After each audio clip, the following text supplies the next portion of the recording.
right, and welcome to ITRA Trail Talks. I'm your host, Jeff Campbell, and for today's episode, we're going green. Joining me to talk about trail running and the environment, I'm lucky to have two super guests today. First off, we have an engineer by training, a nonprofit founder, and a member of the Australian National Trail Running Team. Joining us from Australia, Majell Backhausen. How you going, Madge? Great, thanks, Jeff. How are you? Not too bad. So, where in Australia are you dialing in from? I'm dialing in from Wurundjeri country, which is just about an hour outside of Melbourne, Australia's biggest city. And it's also known as a part of the world called Talangi. But yeah, I'm dialing out from Okay. here, and I'm pretty stoked to be here with you two fellas. Cheers. How are the trails down there?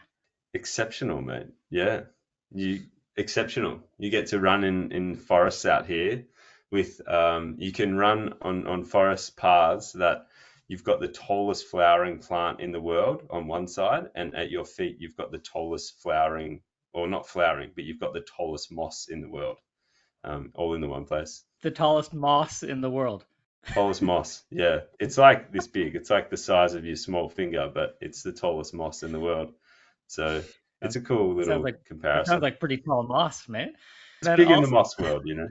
and then also joining us, we have another nonprofit founder, an engineer in training, That's and right. the Yeah. winner of some pretty big races, including Transvolcania and Pikes Peak Marathon.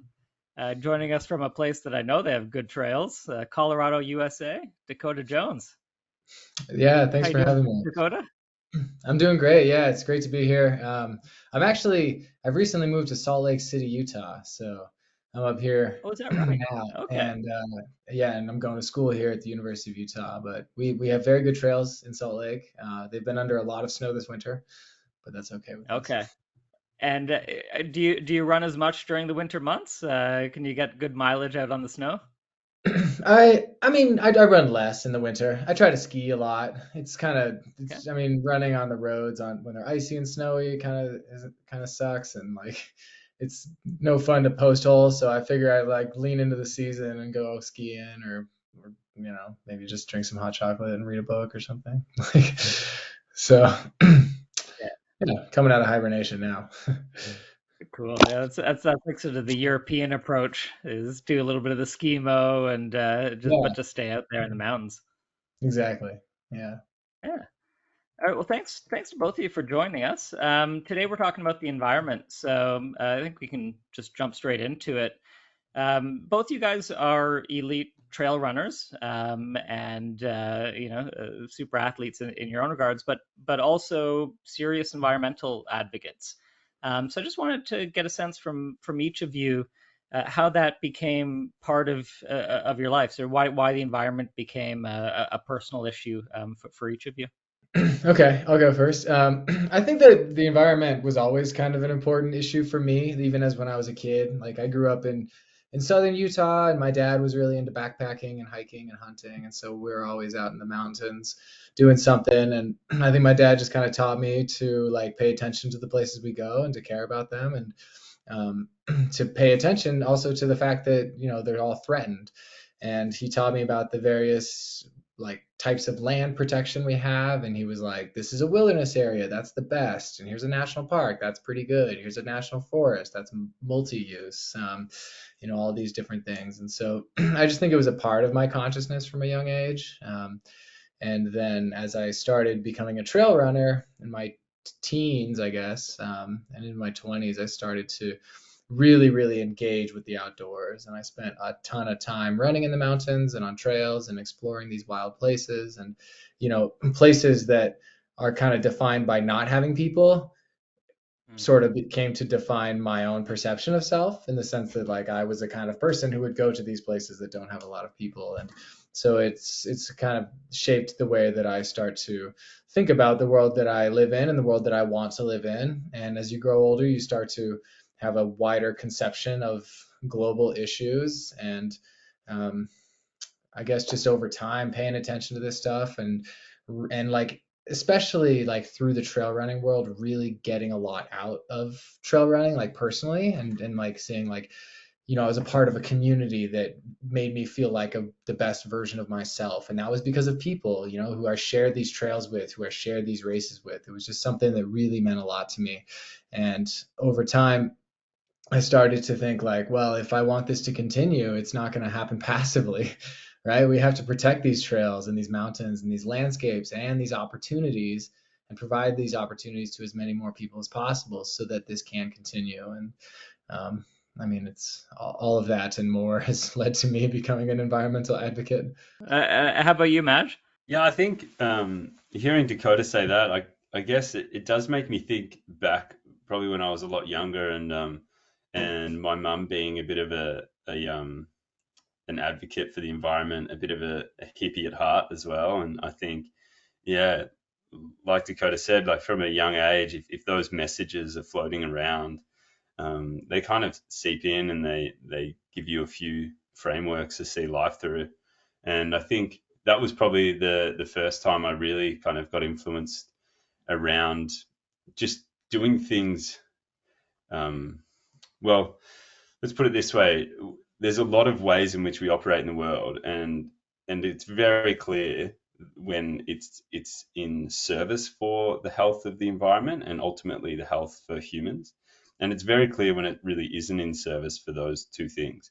And I think that we can easily ignore when things are getting done in the wrong way due to other values that we have in life, and be it like money, or be it you know careers and things like that. And I think with large industries and large companies, they they just hold other things in higher value than they do the natural world. And if they are extracting from the natural world to make profits for themselves and shareholders, then they just kind of make the choice that they need to continue to operate in certain ways. And then, like you said, um, becoming an engineer and learning about the process of continual improvement, it really kind of makes you look at everything in life and think, okay, how can I do this better? How can we engineer a better way of doing this, and improve on that?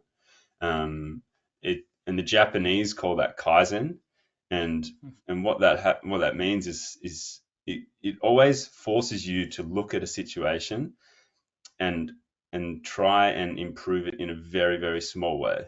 So every day, like say you make a cup of tea in the morning, like how could you do that, and like either quicker, or make the tea taste better, or do it in a way that is like just is a better way of doing it.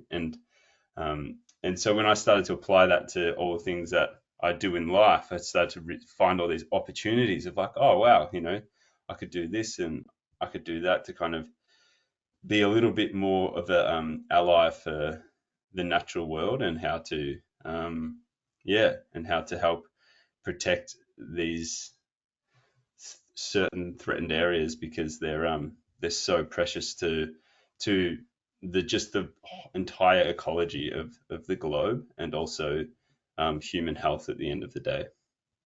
So yeah, and I think, sorry, and just to add one more thing, obviously when we trail run, we get deeply immersed into these Yeah, places, and yeah, we really feel the rawness of them on a natural level. And I think you really do want to protect what you're connected to. And I think trail runners have just this ultimate experience of connection to the natural world, because we get into it so much. And I think that you see the sunrise and it's beautiful. You see sunset.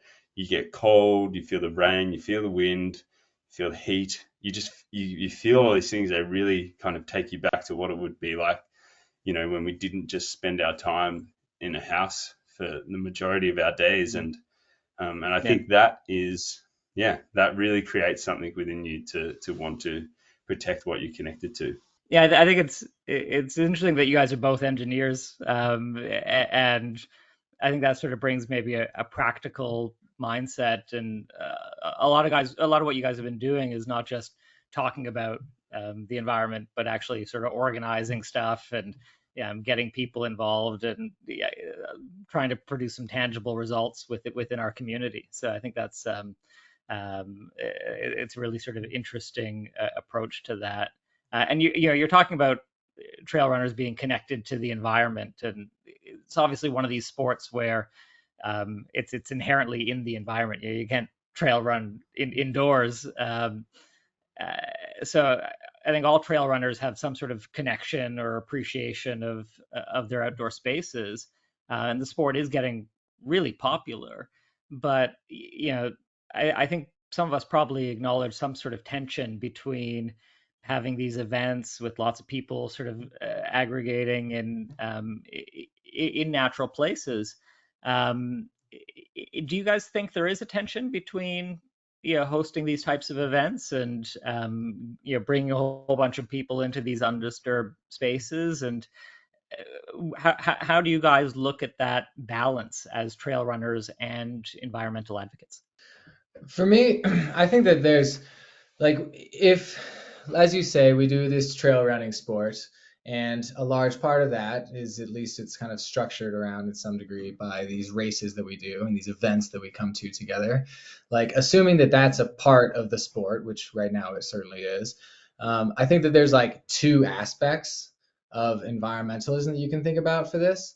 And the one that people tend to focus on is like the impact of the event itself, and like where the event is held, right? So how much of an environmental impact do we have by having all these hundreds of people travel to this race and buying all these supplies and like sending all these Yep. people into these potentially fragile environments? Like that's not small, right? Like it's large, and we definitely need to look at how we can improve on that.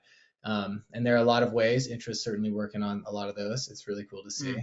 Mm, But another way of looking at it too is that when we come together, we have so much more power as a collective entity to make a change in the world. When we come together at these races, we are inspiring other people. We are inspired by other people. We see that we're a part of something that is not just us, because we spend so much of our time just running alone in the mountains. It's easy to forget that we're part of a group of millions of people doing this, and we come together at these races, and we're mm, like, we have these connections with people. We can see that if we work together, we can make tremendous change happen for the good. And so, like, I think it's important not to forget about that. So when a race wants to be an environmentally friendly race, like, absolutely do everything you can to reduce the impact of the race itself, but equally as much pour energy and resources into making positive and beneficial and productive use out of like all these people coming together with mm. similar values and similar goals. What are the types of things that people who are organizing events can do to um, themselves be advocates and platforms for good change, but even just sort of practically in terms of minimizing footprints and trying to have a positive physical environment impact on the environment? Yeah, when I think that the answer is different for every specific place, and it's important to look at the issues affecting this place. We're not going to like solve climate change globally with one individual race, but we're going to solve it with like a million races doing these small things.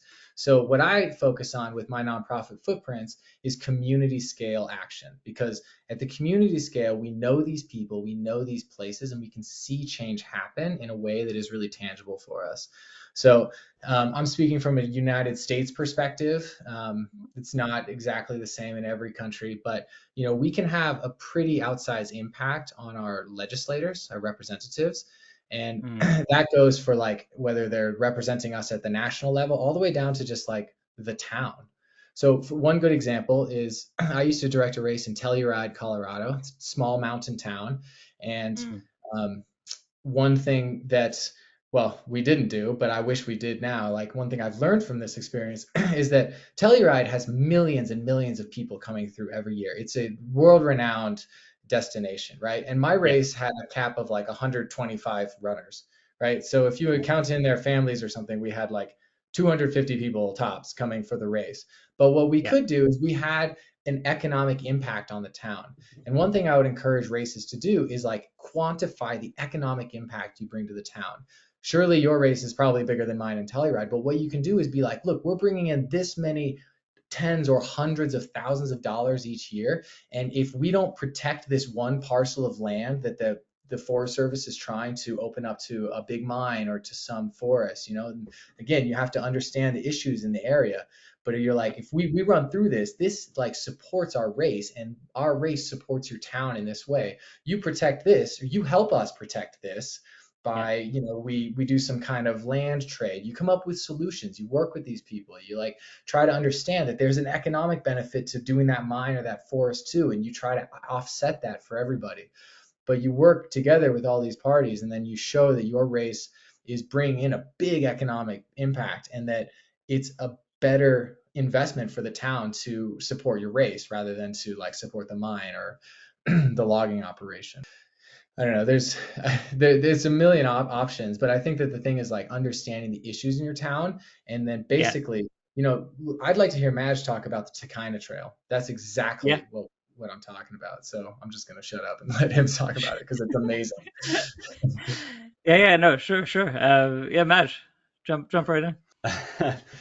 No, I mean, like, I totally agree, Dakota. Like, and I think the big thing with all of that is opportunity. Is like within every single event and every part of the world, there's opportunity, and to to to go with a few of them, like, and this is more like Australia centric, but Mm, you know, if any, like anyone listening to this, any trail runner, it's almost like if you're a participant at that race, you have a place to be able to speak to race directors and organizers and just ask, Mm, because race directors and organizers for the most part should be really receptive of what their, at the end of the day, what their customer, what their trail runner wants to experience, because trail races are an experience. And so mm, the opportunities that are at trail races in Australia, for real, it's like the inclusion of First Nations representation, because that yep, is a huge part of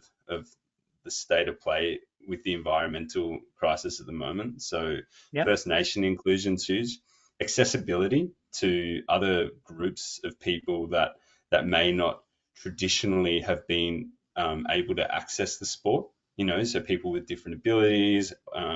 That's a big thing, because these social issues are really important in order to bring, as Dakota said, like bring our community together.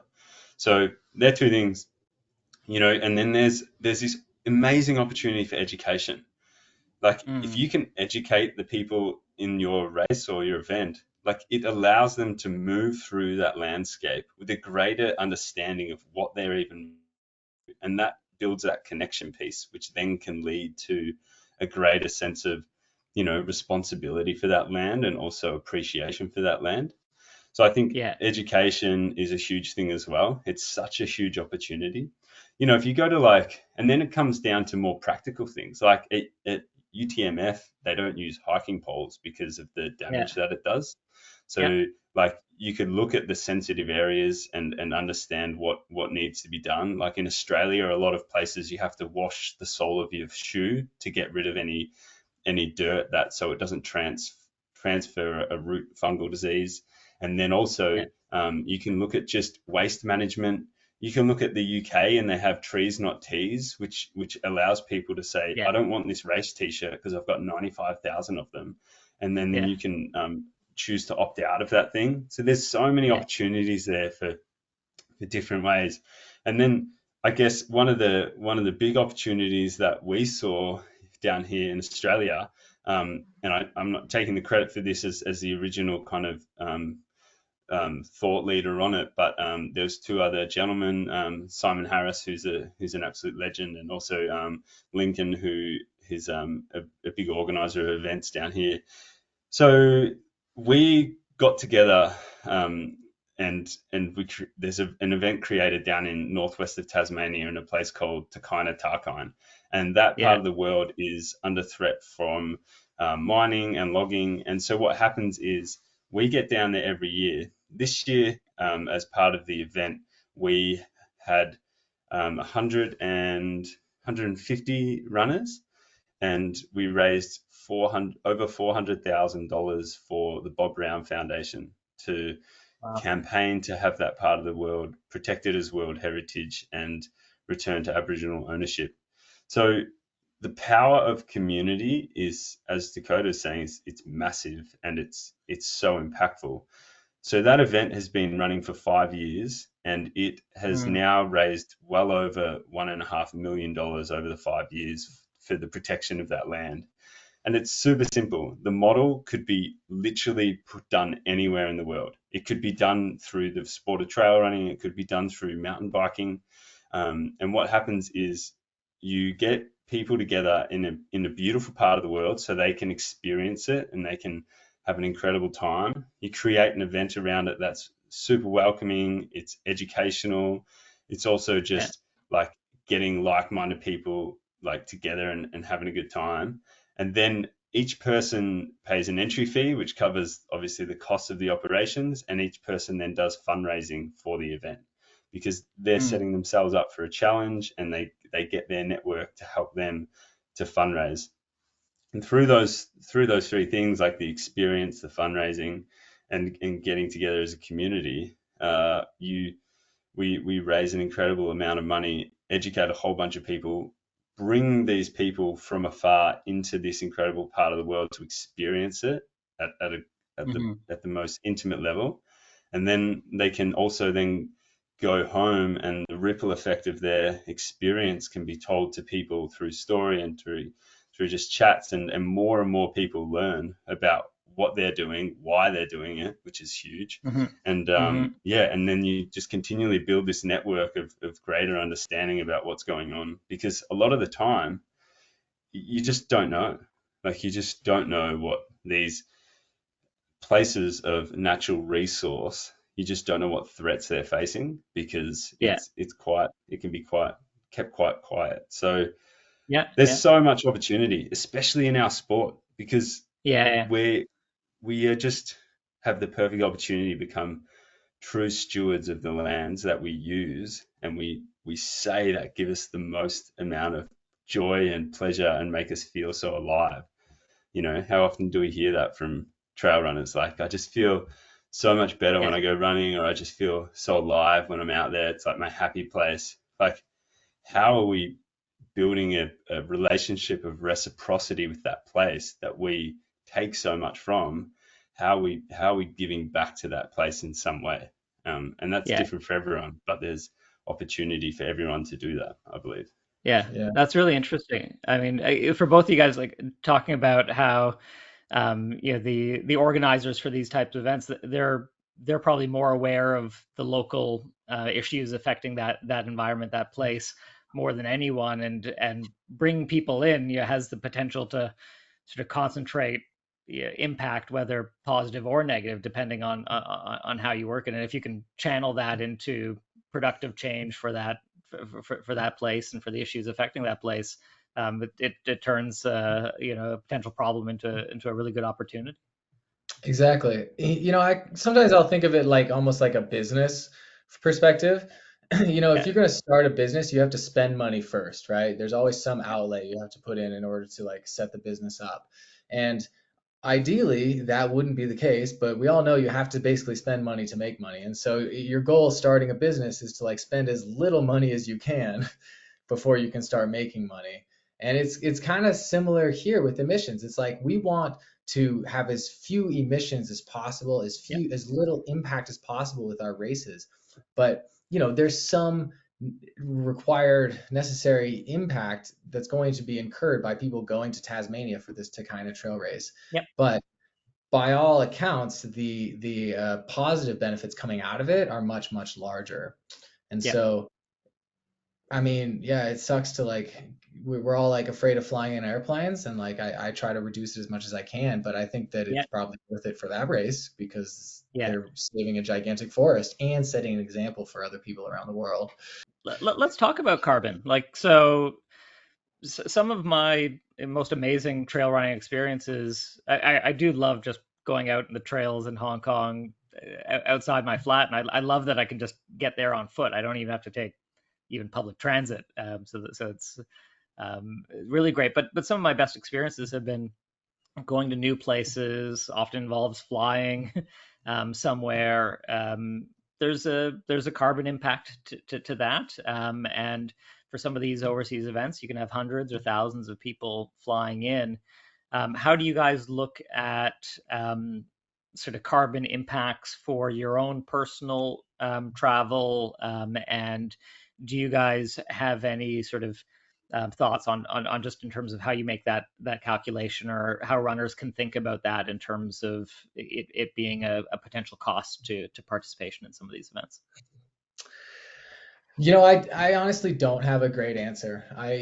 I struggle with this myself all of the Mm, time, and I think it's like this constant kind of battle of like, what can I do? What should I do? There's no perfect answer, right? And the nature of our sport is kind of this culture of exploration and discovery, and so traveling around the world to these exotic places is a big part of that. And I, like you, have benefited from that. I've been all over the world and had amazing experiences in these really unique places. And I'd mm, like to do it again. I wish that, we could fly in airplanes that were solar powered. I've I mean, personally, I've gone to some pretty extreme lengths to avoid that, to avoid like mm. carbon while also being able to travel. Like, I took a cargo ship across the Atlantic once to get to a race, and I like rode my bike to a race once. I mean, I'm gonna actually do that again coming up. It's like those are worth doing, but yeah, but it's a really tough situation. I'd say that like I don't want to deprive people of these opportunities to do this. It's like Yeah, some people, it's like a once in a lifetime opportunity to go to the Alps and run, or come to the Rockies and run or something. And so I don't think you should be deprived of that. But I also think that there's probably some limit. Don't be just totally non-discriminate, indiscriminate about the way you just travel every 2 weeks or something to a different continent. I think it's really up to you, but when I think about like your personal travel, it's largely like that's an individual choice and that's an individual hmm, action. And the solution to climate change is collective action. So my flights to Europe, which I'm about to take, are going to incur large amounts of carbon there and back because I'm going to run Transvolcania again, and like that's not yeah, small. Um, and I'm not super excited about how much carbon that's going to release. But I like to think, the actions that I'm doing with Footprints, the actions I do with another nonprofit called Protect Our Winters, we're trying to create these collective actions that people will take together. I mean, that's the nature of them, right? So if we all stop flying, then yeah, that's a collective action. But I don't really see that being a solution in our society at this point. I yeah, think we should reduce our flying, but I think we need to adopt new technologies. If I got all of Utah to be solar or wind powered, that's way better than like stopping flying one time, right? yeah. So we need to like find these ways to help our communities adapt to the climate crisis in ways that don't punish individuals for wanting to live fulfilling lives. Yeah.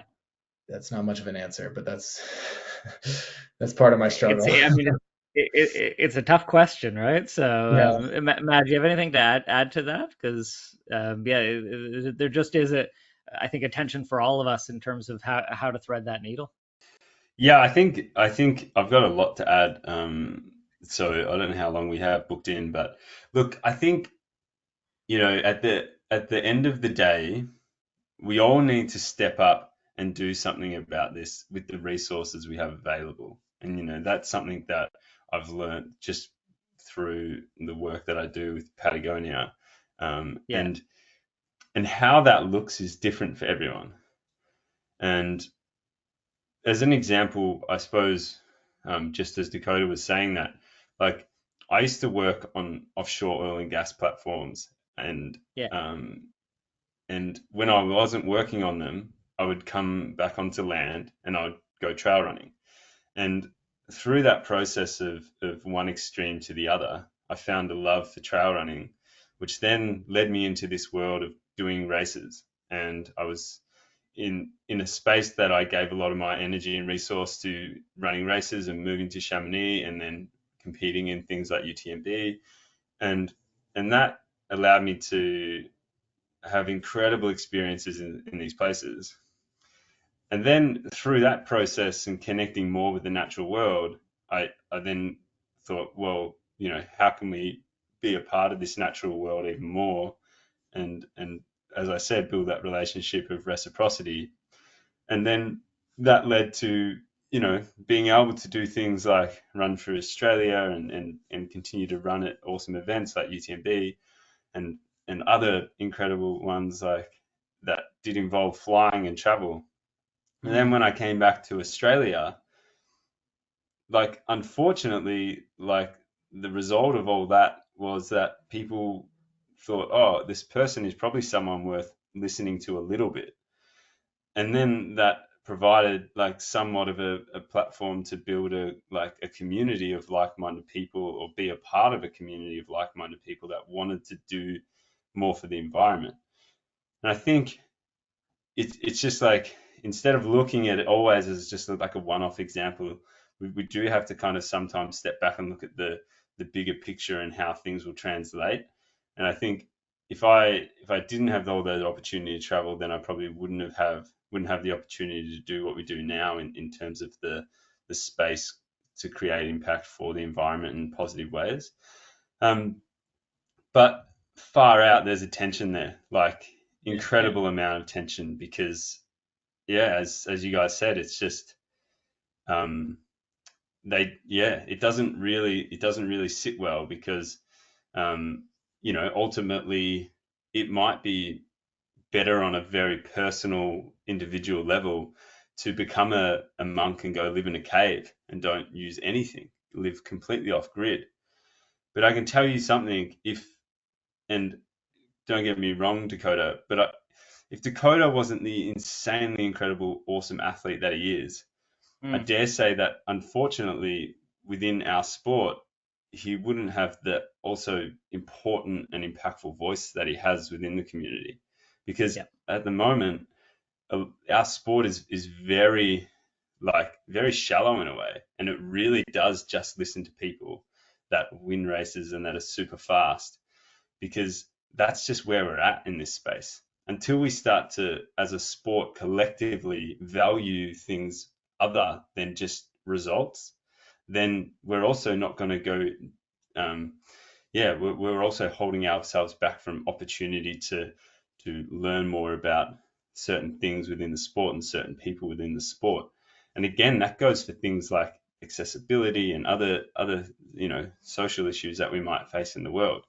So, and I say that with the utmost respect, like Dakota and Jeff as well. Like, would we all be on this call if we didn't have somewhat of a stance in this community that wasn't underpinned by our ability to run faster or collectively better than other people? And I think that's a real representation of like an opportunity of which we can then like use to then reflect on ourselves and say, hey, you know what, like, other people, we can elevate other people in this sport because they are doing incredible things, and it doesn't matter how fast they run or where they run and all the races they've run. So I think, the whole thing is like, we've just got to understand, like, someone might travel to races and do that because that's what they need to like fill their heart, and that's what they need to escape the rest of the world, and people might travel across the other side of the world to kind of to really feel like they need to balance their life out, because the other 40 hours or 50 hours or 100 hours of the week they're working on environmental issues at a computer screen in the office. And so it's very easy to throw darts at someone that flies across the world to go to a race, but also you don't look at the rest of their life and what else they're doing. So I think it's a balance, and people need to just, sometimes people just need to do it for other reasons, and it's not fair to just pick apart those small things about their carbon footprint, because there could be other opportunities that they're maximizing. And I've kind of like just rambled on there, but it's a huge thing. I like the idea of sort of taking a long-term view in terms of those types of individual impacts, and it's not just the flying to a specific race, but using that to help spread the message about what environmental issues are relevant there or elsewhere, and helping to organize and raise awareness. And none of that can just happen if we're not interacting with each other, and if we're not sort of using these types of events to showcase how important the environment is to us and the people in our community. So yeah, I do think that sometimes we can zero in so much on a one specific element of our impact, and then you lose the proverbial forest for the trees. Um, That's a Right, great summary, Jeff. and I think it's worth remembering too that the term carbon footprint was invented by the fossil fuel industry in order to cause us to fight against each other when we all actually agree with each other. yeah, There's a lot of documentation showing exactly how this worked, and so like yeah, focusing on each person's individual actions just like makes us mad at each other when like yeah, really we need to be mad at the corporations for not providing us with options. Like if we had better options for public transit or for cleaner vehicles or for cleaner power, whatever, like we would choose it almost universally. And that's the yeah. world we need to work towards. And I'll just add one Um, thing on okay, that, go ahead. Jeff, if that's cool. Like, Yeah, and sorry to yeah, ramp on about it, but like the the thing is like if we do zero down, it can feel real heavy. We can almost like there can be a sense of like guilt and a sense of yeah, you know depression about it. It can be a real heavy feeling if you feel like not you're not perfect. But one of the incredible environmentalists over here in Australia, Bob Brown, he always says, "Don't yeah, get depressed, get active." And you need to fill your cups. Like if your cup's empty because you haven't gone and done the thing that you love doing, which might be this trail race over in New Zealand, like we're going to be no good to anyone if we're just like so hard on ourselves and so heavy and so depressed. So you've got to understand what fills your cup. And yeah, if traveling and experiencing different cultures fills your cup, and then that gives you energy to put into other areas of your life and also your family and maybe environmental protection campaigns, then like you've got to know that and you've got to do that because we've got to play the long term game here and we don't want yeah, anyone just yeah hating on it so much that they don't do anything. yeah. No, I agree with all that. Okay, so ITRA has released a green charter, and this is aimed at race directors and organizers of events focused on sustainability. So the points of the Green Charter are respect and conserve nature, its flora and fauna, integrate sustainability into event organization, protect and preserve trails, keep them litter free, reduce waste at source and support recycling, reduce the event's carbon footprint, and raise awareness of stakeholders and the importance of an environmentally friendly approach. So we've talked about a lot of those sort of general principles already. And yeah, I just wanted to get your sense of any sort of really specific things that you guys have seen done at events that really would be ideas for other organizers to think about, or even maybe some not so good practices which organizers could be mindful of and maybe work towards sort of phasing out. So if for either of you guys, I'm sure both of you have some thoughts on that one. Yeah, I mean it's a really good start, the ITRA, the goals. It's been really cool to see that, and ITRA is a governing body, and so the fact that, well, I don't know if governing body is the right term, but you are a force for the sports, for the good of the sports, and Yeah, I think that it's really good to see these things happening, and like trying to define like what needs to be done and how we can do better as a sport. Um, I think that there's not a whole lot of teeth in it, and it's kind of vague, and so yeah, I'd like to see it like improve in such a way that like we're saying more specific things, but it's not like that's easy. I think that as a foundation it's really solid because the thing that we found working with Footprints, and this is Footprints is my nonprofit, and we yeah, help runners develop these individual community-based projects so that they can like address climate change collectively within their communities. Something that we found is just that like everybody is like, what can I do to stop climate change? And it's like it turns out it's different for everybody because climate change affects every part of our lives. So I think that every part of our lives can in turn affect climate change. for better or worse, depending on how you approach it. And so, what you're doing at ITRA is like trying to reduce the impacts of travel to and from the race, and trying to, the impacts of the race itself on the landscape and on the communities. Like those normally, like I talked about, are individual actions. But when Mm, ITRA sets out these guidelines and is guiding race directors on how to do better, that's turning this into a collective movement. And that's when we can start to see these positive effects really ripple out and make a really big effect. And it's a really good step. I'd love to see trail running become this kind of global example for any kind of industry that mm, like wants to like address climate change, and they're like, how do we do that and still make money or not alienate our culture or whatever.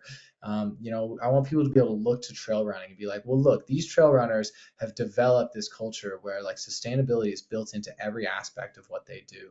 They choose to race locally, except for maybe one big race a year or something, and like mm. they travel with their friends, or they work on all these different projects. They come together and they use the race coming together with all these people, not just to run, but also to like brainstorm all these ideas and projects. I really like seeing that.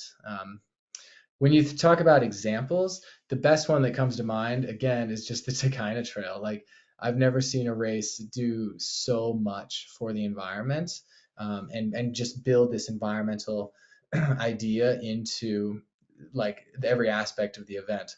But another idea that comes to mind is the Scout Mountain Ultra, which is in Mm. Pocatello, Idaho. It's directed by Luke Nelson, and it's Okay. in June. And Yeah. there's several distances up to 100 miles. But Luke Nelson is just this really fantastic environmental leader, and he's built this race where I think I mean, I'm not exactly sure, but I'm pretty sure that like the entire trash of a 100K race fit into a single shoebox one year. They were able to pull that off. Um, and They should they so should they should save that box each year, you know, yeah, reuse the sort of box, right? Yeah. preserve the Yeah. yeah, that's cool. And so it's like he's done a really good job of reducing the trash and litter Yeah. at this spot. Um, and then another thing he does is he doesn't allow sponsors of the race to have booths at the actual race, at least not at the Okay. check-in. Like instead, he gives spots to nonprofits, environmental nonprofits. And Footprints was one of these last year. So we get to show up, and people signing up for the race, instead of like looking at all the latest gear from these brands, they come and they're Yeah. like, oh, protect our winters, oh, Footprints, oh, Runners for Public Lands, like all these people that are like taking environmental action, we get front billing. And Wow. it just kind of changes the whole character of the event. Yeah. Yeah. um, it's been really fun to watch. And I'm sure I'm forgetting or I'm missing a lot of great opportunities here. I'm sorry if any race directors are listening to this, but those are the two examples that come to my mind. No, that's really cool. Madge, any sort of nuts and bolts advice for organizers? Yeah, I think like, you can almost kind of work back. Like the worst situation would be a race coming in, helicoptering into a community, Yeah. running on the trails, having a like noticeable impact on the environment, and then, Yeah. obviously leaving a footprint, which would be a footprint from an expo or a footprint from the operations. And, you know, the trash is a big thing. If like a race went into a community and just left a whole bunch of trash there for the community to deal with, like that's not great. You can also be very disruptive of local businesses and the flow of the community in a town if you just helicopter in there and do your thing and then leave. So I think using that as kind of like the worst case example is like, how do you work back from that and really try to minimize your impact at an event first and foremost? How do you minimize that? But then also, how do you then use that opportunity whilst you're there to give back to that community? Because if we don't have healthy, thriving, happy communities, like we've got no chance of also then playing a part in protecting the environments that surround those communities. So I think it's super important to be um, a really big advocate of understanding the communities and the places where you're putting on a race, because Mm. everything's different and every community needs different things or has different issues. And I think getting a community like to help volunteer and put on the races is a big thing. like what are the opportunities there for local people to get involved? And Yeah. then also that goes along the same lines as Dakota was saying about the Scout Mountain. It's just like, how do you then like look at opportunities to bring people into your event, such as non-for-profits and people that are doing really good work to help protect the actual canvas of the place that people run through. Like, Yeah. and that kind of blows my mind. Like, how do you go to a place, a beautiful part of the world, and use it? Like you're using that as a resource for your race, but then not do anything to kind of give back to that. And I think, Yeah. like doing some trail work is a really like simple example of how people or events like organize some collective give back to the stage that we use to perform on, so to speak. So I think like it's really, really important to get on the ground and understand where you are and what you're doing. And again, like Yeah. if that's also like understanding like the country of like the First Nations peoples that are of that land, and using your presence there to help bring them into the fold and educate people further on that land and its history. That's a huge Yeah. thing. Yeah. Yeah. Um, but look, there's so much. There's, like we said before, there's the whole waste disposal thing, then there's the whole protection of the actual trail in itself, and there's the opportunity to educate people. Then really like there's an opportunity there also to give people a chance to, divest their entries into different things. Like we said before with the t-shirts, like Yeah. like why do we have expos to just sell people more stuff? Like I get Yeah. it on a level of like, oh, someone's forgot something, but when it's just mindless consumerism, it gets to a point where we really need to be honest with ourselves, because you know traveling to races, yes, that has an innate impact on the planet through carbon footprint, but also just like the amount of shit that we buy is just nuts as well. Yeah. And like we've Yeah. got to be really harsh and honest with like, do we need it? Can we fix it? Is there another way to continue to use this thing? Yeah. And Yeah. like I definitely feel guilty for pushing product through different brands at different times, but it's just like there's so much opportunity to just have a little bit of a more positive impact and give back to at these races. And I think race directors, and just I'll finish on this. Yeah. It blows my mind how much of an opportunity it is because how different are trail races these days? Trail races got to, what is your point of difference? If you were a trail race that was also the biggest environmental advocate, or had the biggest positive impact on people, that is a huge selling point for people to get involved. Like, Yeah. that is attractive. And I just think that there's such an opportunity there for racers and race directors.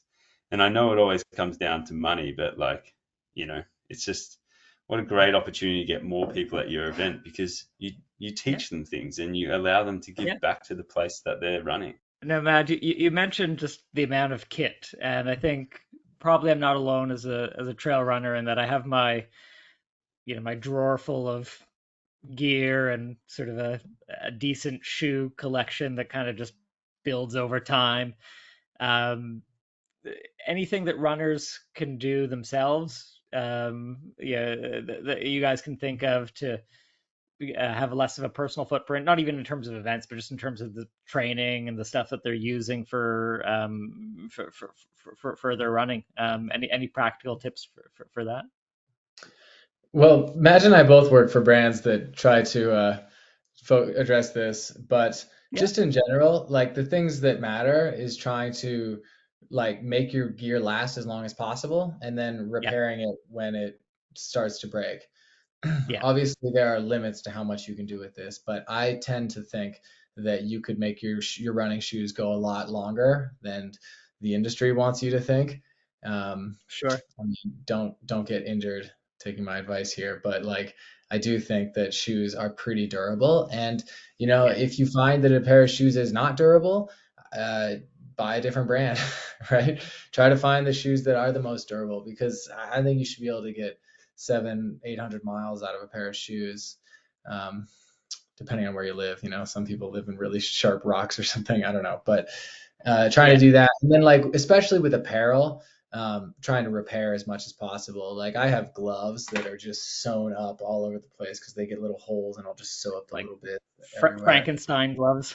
Yeah, exactly. And I've done the same with all kinds of jackets and pants. We have all these fancy materials that do wear out and are difficult to repair. But, I'd almost say that like if you buy a jacket that has a material that can't be repaired, like don't buy it again. Like I would rather have a little bit more weight and know that I can repair a piece of clothing and make it last Yeah. longer. Um, so yeah, I mean, maybe Madge has some ideas on that, but yeah, reduce uh, and repair as much as possible. There are also recycling options coming Yeah. into being made available as well.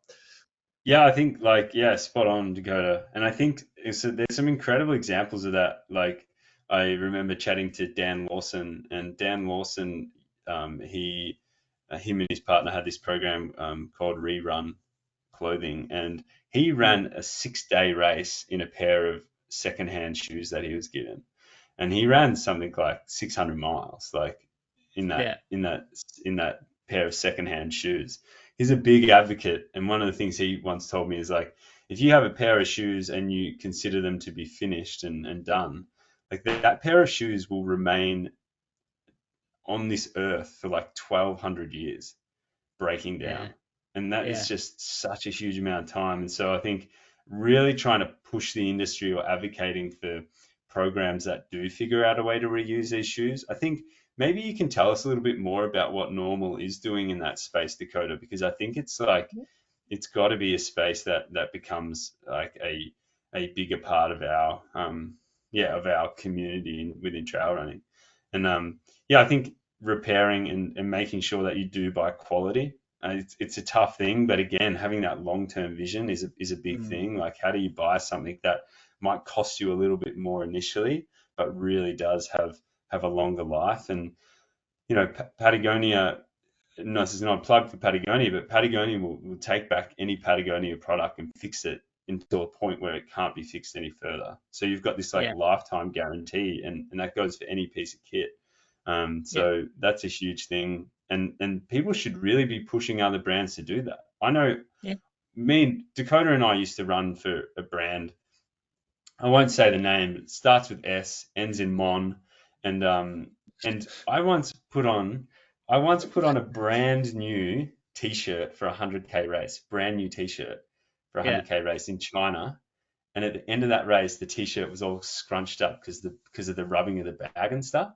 And like the T-shirt was almost like considered like ruined. And I was just like, far out, man. Like they're so delicate and so like made for performance and this lightness and this delicacy and all that. It just kind of it really shocked me. And I think I'll just end by saying, and then Dakota, let us know about the Normal shoe program. Yeah.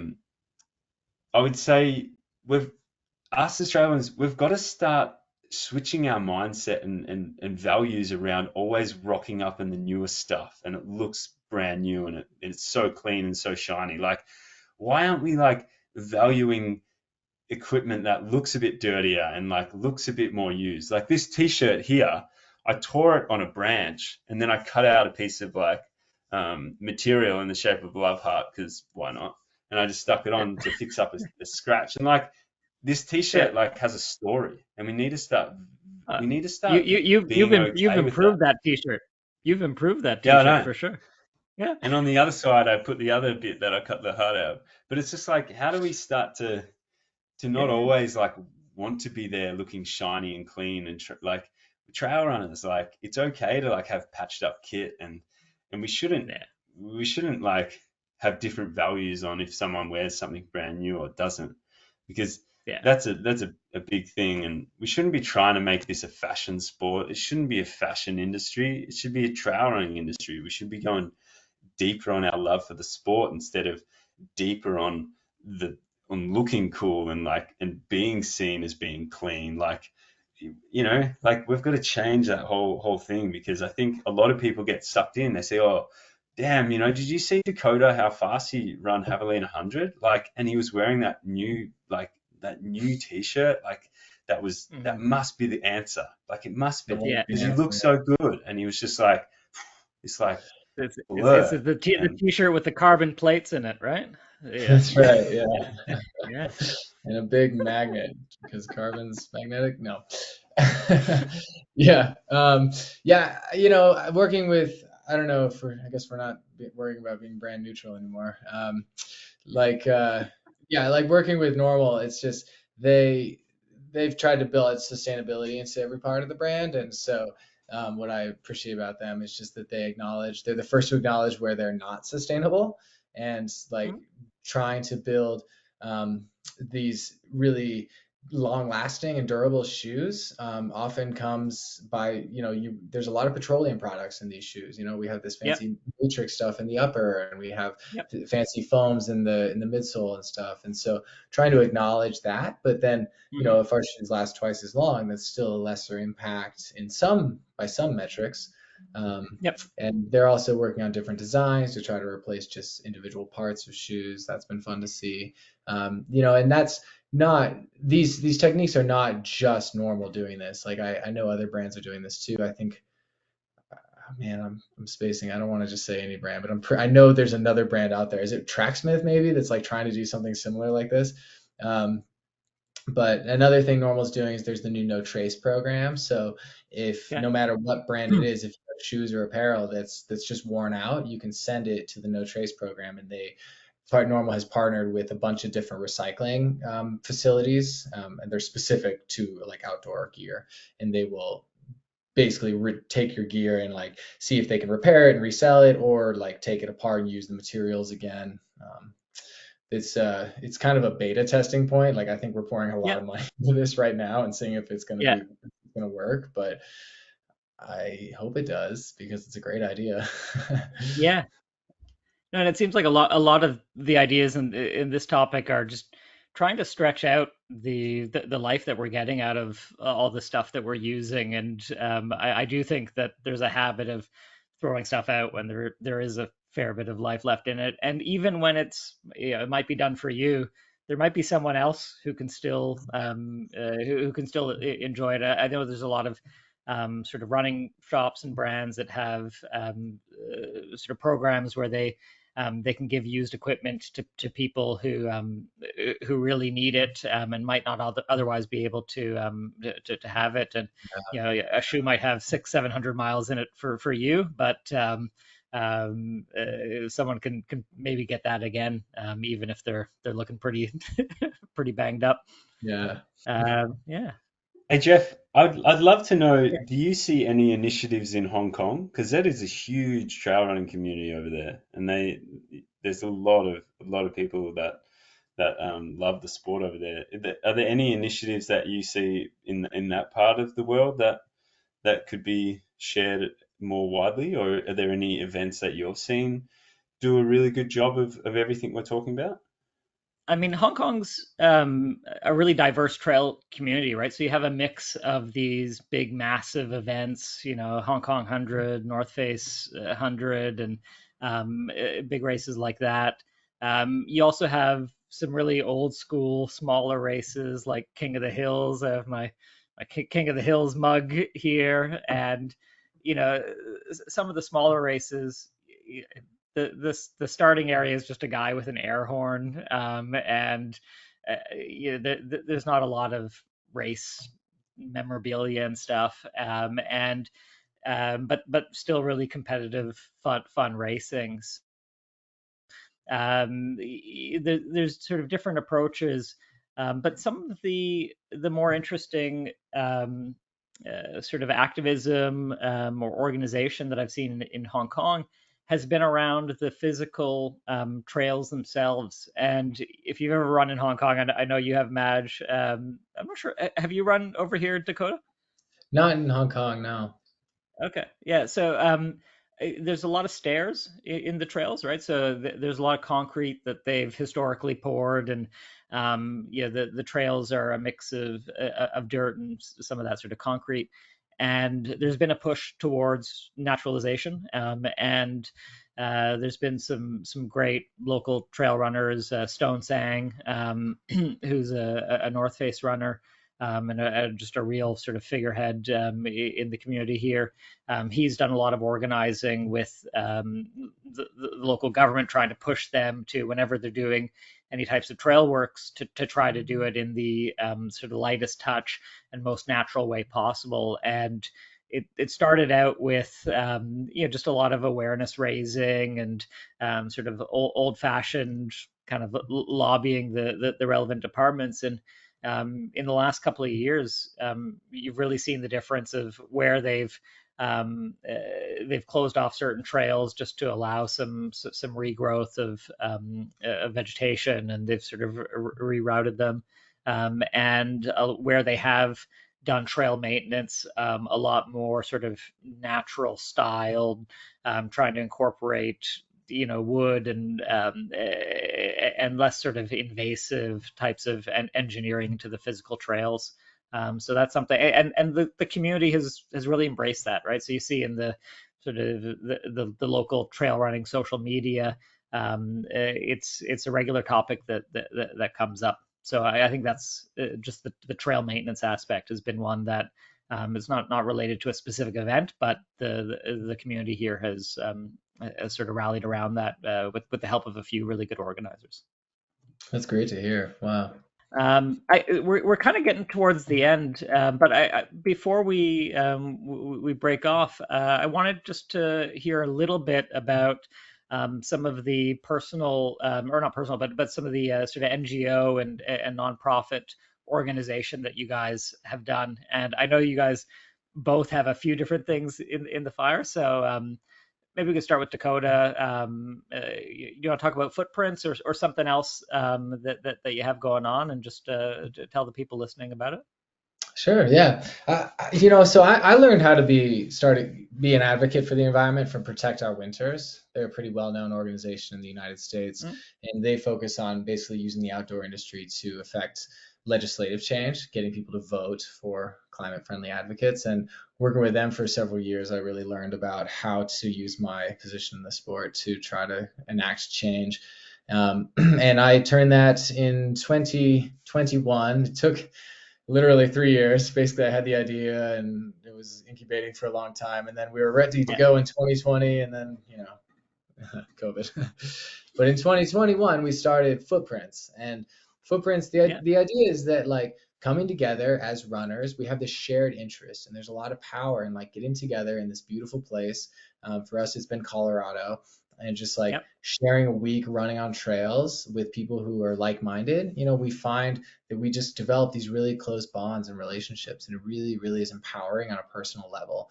And I wanted to use that to try to affect like tangible action, because everybody's aware of climate change. We don't need to raise awareness about it. We want action on it. And so the goal was like, how are we going to create change out of this? So we asked every camper who comes to have a project. And the idea is that you apply for the camp by saying, like, this is some way that climate change is affecting my community. And, these are some of my skills or background. This is what I would propose to do to address it. It can literally just be a very vague idea, but we want to see your connection to your community and the way that climate change might be affecting your community. And sometimes it's very scientific. It's like, there's forest fires have increased erosion, so the water courses are really bad. We want to fix that. Other times it's like more social justice, so climate change affects people of color like disproportionately. So how can we like help those communities be more resilient?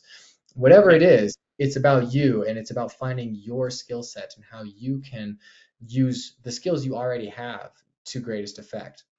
And so we bring you out to the camp, we pair you up with experts in climate action. Some of those are scientists, some are business leaders, nonprofit leaders, and we have this whole week of presentations and educational opportunities that are then all paired up with activities. How do we develop your project so that after the camp you can go home and become a leader in your community? You have this Yeah. project, you've got details, you know what it is, who it's for, how it's going to work, and then you go home and you get your community to take this action with you. Yeah. That way, over time, we're developing community leaders on climate all around the world. Um, we've done a few camps now, and Maj just led the first one in Australia, and we've got another Yeah. one coming this year in September, and we got a whole lot of ideas. But it's been really fun to see the way the trail running community has gotten behind us. Um, and you know, right now, like I say, it's trail runners. We're trail running camp right now, but it could really be anything. We're trying to create this model where, as long as you have any shared interest at all, you can come together. You could use this model and recreate footprints for your sport, your shared interest. And you know, that's Okay. kind of where the nonprofit part comes in. We're not just holding Yeah. events. We're trying to create like a whole organization that provides resources to people who are trying to take climate action. Yeah. So And how that's can my. people find out more about that? Oh, yeah, good thinking. You can come to our website at runfootprints.org. You can find us on Instagram at Run Footprints, I think. Footprints Running, one of those. I should know that. I just click on it. Damn. I think it's Run Footprints on All right. Instagram. We'll, But we'll try to put it up on the screen maybe. yeah, thanks. um, yeah, runfootprints.org. You should check out, honestly, like go to YouTube, and you can Yeah. go to the Footprints Running YouTube channel, and we just released our latest film, which covers the camp from last year.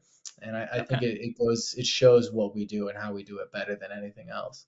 Okay. Cool. Thanks Yeah. for sharing that. And Thanks for giving me the Madge, opportunity.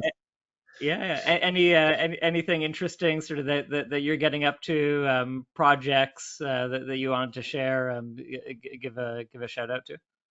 Yeah, well, the Instagram you want to look for is Footprints Running. That's the handle. But yeah, Sounds as Dakota said, we were just we behind the scenes. It's been an incredible collaboration to work on bringing Footprints and Dakota's idea over to this part of the world, and to help that whole model and that concept bring new energy and new life into some of the environmental campaigns we've got over here in Australia. And Mm. as Dakota said, it happened last week, and it was an absolutely incredible experience. And we've really built a whole new community and network of people that have such huge, high intelligence and passion for protection. And we did that out in a part of the world called the Great Forest, which Yep. is a campaign that is running with Patagonia over here in Australia. Yeah. It really is targeting Victoria's Central Highlands and the native logging that's happening so extensively out here. Yeah.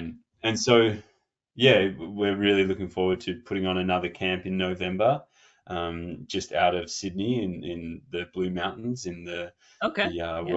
World Heritage area out there where Yeah. UTA is run.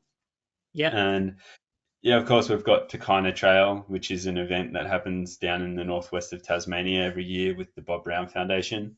Yeah. And we've also got another event happening probably on November 12th, which is the Great Forest Trail Marathon. And that is also of the similar model to Takina, which raises funds and allows people to come out and run past the tallest flowering plant in the world and the tallest moss in the world, and really experience this part of the world.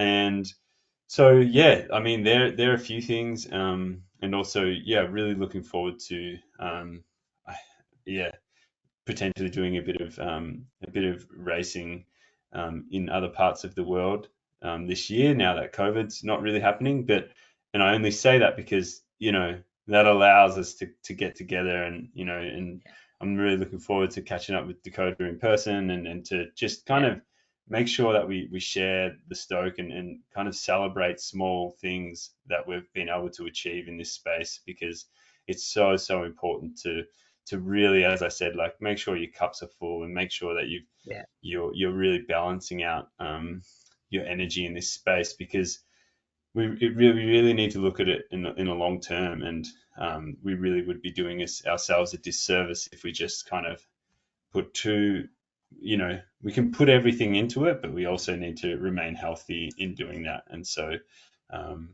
so there's a lot happening, and there's a lot of great energy. And some of the projects that we discussed at Footprints Australia this past week are going to come to life, and they're just like, they're going to be so much fun to be a part of and to get going, and to then just even strengthen our responsibility and stewardship in this community even more so. So there's a lot, but make sure you just either head to Footprints Running as an Instagram, or follow myself, and also, like, if you follow Dakota, he's gonna do some cool things at some races this year, which is going to be great to follow along with. That's a nice teaser, no, it's really exciting that there's so much going on in this space, and I agree that, with races getting back on, and after sort of a bit of a lull during the COVID period, it's great to just see all these natural spaces again, and to get back to organizing and celebrating what successes we've had in this space. So that's great. Listen, Jeff, go ahead. I'll just say one more thing. Obviously I'm pretty annoyed I didn't say it, but like, the team, we were able to help put on Footprints Australia with a team called Wild Allies, and I think they're going to be able to bring a few projects together. But I've also noticed, there's quite a few organisations around the world doing stuff. I think Green Runners, which is headed up in the UK, they're doing a bunch of stuff. So definitely check them out. It's really good. And then there's a bunch of other crew around, and I'd really just encourage people to look into what's happening in your local area, because there's a good chance if it's local, then you'll probably be able to get a little bit more involved, and and be a part of it, and speak to your local races, and start to understand what's happening in your own backyard, because if you live there, you've probably got also a chance to vote there, and to be a part of the voice that's putting people in power, that has decisions over how the local governments and local communities, and then state governments and federal governments, are using the public land that's available. So it's a really, really important thing to talk about what you're passionate about. And if you love trail running, and the environment isn't high on the list, then I'd really advocate for people just to figure out how you can connect more and enjoy the environment more that you run through, because it's probably one of the underlying things that allows you to enjoy trail running so much. And if we're all acting locally, then that's global, baby, right? So it all sort of starts where we live. Thanks for sharing that. I don't want to take any more of you guys' time. So thanks so much for spending an hour with us. Really interesting to hear about everything you guys have done, and you have a really great perspective on this issue and how it affects our sport. So thanks to both of you for joining. I also want to thank our producer and editor, Sam Hill at Hill Adventures. You can find our other episodes on the ITRA YouTube channel and on Spotify. I want to give a shout out to the ITRA National League, which is a new program which is encouraging runners to run locally in races in their own countries and communities. And you can also find out about the ITRA Green program on the ITRA website, which helps organizers implement sustainable solutions and reduce their impact on the environment. So that's it for me. Thanks again for joining, guys, and happy trails to everyone.